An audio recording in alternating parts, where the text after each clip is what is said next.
Assalamualaikum warahmatullahi wabarakatuh.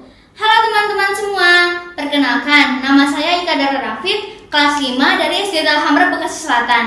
Saya akan membawakan cerita yang tidak kalah dengan cerita sinema, yaitu cerita rakyat yang berjudul Timun Mas Berasal dari Jawa Tengah. Pada zaman dahulu, hiduplah sepasang suami istri petani. Mereka tinggal di sebuah desa di dekat hutan. Mereka hidup bahagia. Sayangnya, mereka belum saja dikaruniai oleh seorang anak pun. Setiap hari, mereka berdoa kepada Yang Maha Kuasa. Mereka berdoa agar segera diberi seorang anak. Suatu hari, seorang raksasa melewati tempat tinggal mereka. Raksasa itu mendengar doa suami istri itu. Raksasa itu kemudian memberi mereka biji mentimun. Tanamlah biji ini, nanti kau akan mendapatkan seorang anak perempuan. Terima kasih raksasa. Tapi ada syaratnya.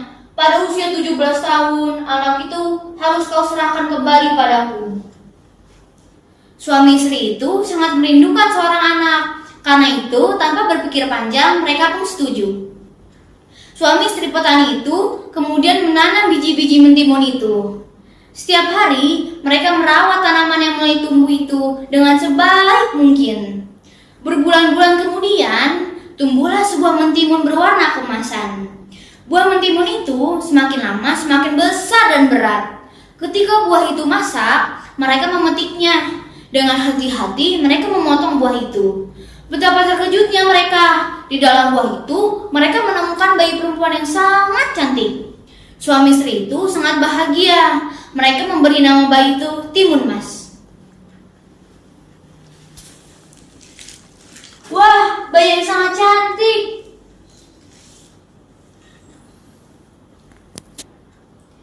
Sekian lama ku tunggu, tiba hari yang aku nanti.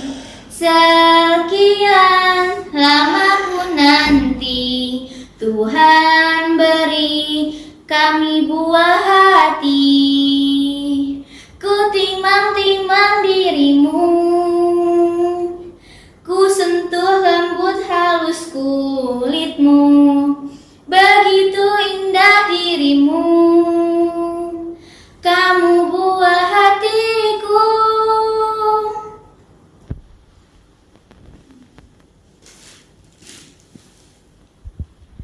Tahun demi tahun berlalu, Timun Mas tumbuh menjadi gadis yang sangat cantik. Kedua orang tuanya sangat bangga padanya, tapi mereka menjadi sangat takut karena pada ulang tahun Timun Mas yang ke-17, sang raksasa datang kembali. Raksasa itu menagih janji untuk mengambil Timun Mas. Petani itu mencoba tenang. Tunggulah sebentar, Timun Mas sedang bermain, istriku akan memanggilnya. Katanya, petani itu segera menemui anaknya. Anakku, ambillah ini, katanya sambil menyerahkan sebuah kantung kain. Ini akan menolongmu melawan raksasa. Sekarang larilah secepat mungkin. Maka Timun Mas pun segera melarikan diri. Suami istri itu sedih atas kepergian Timun Mas, tapi mereka tidak rela kalau anaknya menjadi santapan raksasa. Raksasa menunggu cukup lama. Ia menjadi tak sabar. Ia tahu telah dibohongi oleh suami istri itu. Lalu ia pun menghancurkan pondok petani itu. Lalu ia mengejar Timun Mas ke hutan. Raksasa segera berlari mengejar Timun Mas. Raksasa semakin dekat. Timun Mas segera mengambil segenggam garam dari kantung kainnya. Lalu garam itu ditaburkan ke arah raksasa. Tiba-tiba sebuah laut yang luas pun terhampar. Raksasa terpaksa berenang dengan susah payah. Timun Mas berlari lagi, tapi kemudian raksasa hampir berhasil menyusulnya. Timun Mas kembali mengambil benda ajaib dari kantungnya. Ia mengambil segenggam cabai. Cabai itu dilemparnya ke arah raksasa. Seketika, pohon dengan ranting dan duri yang sangat tajam memerangkap raksasa. Raksasa berteriak kesakitan, sementara Timun Mas berlari menyelamatkan diri. Aduh, aduh. Tapi raksasa sungguh kuat. Ia lagi-lagi hampir menangkap Timun Mas. Maka Timun Mas pun mengeluarkan benda ajaib ketiga. Ia menebarkan biji-biji mentimun ajaib. Seketika tumbuhlah kebun mentimun yang sangat luas. Raksasa sangat letih dan kelaparan. Ia pun makan mentimun-mentimun yang segar itu dengan lahap. Karena terlalu banyak makan, raksasa pun tertidur.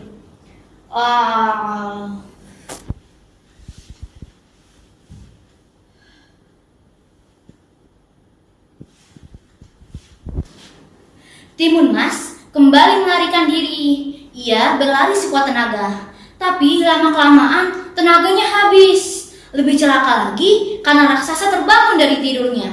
Raksasa lagi-lagi hampir menangkapnya. Timun Mas sangat ketakutan. Ia pun melemparkan senjatanya yang terakhir, segenggam terasi udang. Lagi-lagi terjadi keajaiban. Sebuah danau lumpur yang luas terhampar.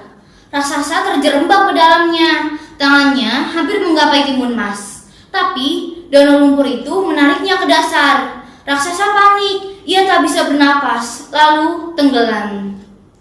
Timun Mas lega. Ia telah selamat. Timun Mas pun kembali ke rumah orang tuanya. Ayah dan ibu Timun Mas senang sekali melihat Timun Mas selamat. Mereka menyambutnya.